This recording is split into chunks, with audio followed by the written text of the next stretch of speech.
CBSE board examination 2026 का एक question है।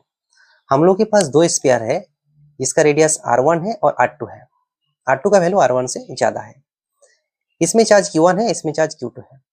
दोनों को जब हम लोग कांटेक्ट में लाएंगे तो क्योंकि दोनों का पोटेंशियल अलग अलग है तो दोनों के बीच में चार्ज एक्सचेंज होगा और आफ्टर सम टाइम दोनों का पोटेंशियल बराबर हो जाएगा। तब तक इसका चार्ज बदल जाएगा, इसका भी चार्ज बदल जाएगा।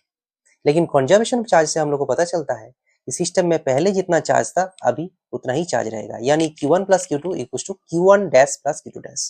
पहला इक्वेशन।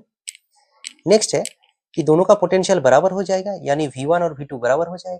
पोटेंशियल का फॉर्मूला होता है KQ by R, constant charge by radius. तो हम लोग फॉर्मूला लगाएंगे KQ1 dash by R1 equals to KQ2 dash by R2।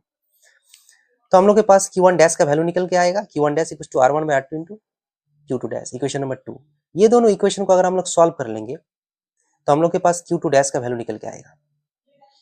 अब जैसे ही Q2 डैश का वैल्यू निकल के आएगा तो Q2 डैश का वैल्यू हम लोग यूज करके पोटेंशियल का वैल्यू निकाल सकते हैं।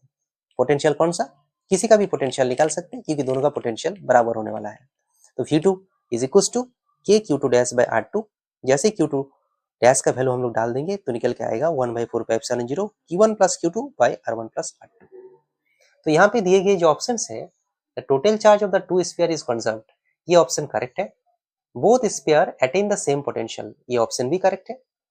The final potential of the system equal to 1/4πε0 Q1 plus Q2 by R1 plus R2, ये भी करेक्ट है। तो लास्ट ऑप्शन जो है the final potential of the system is equal to this, last option जो है वो हम लोग का इनकरेक्ट है और वही क्वेश्चन में पूछा है कि चार ऑप्शन में से कौन सा इनकरेक्ट है। सो हम लोग का ऑप्शन हो जाएगा ऑप्शन नंबर डी।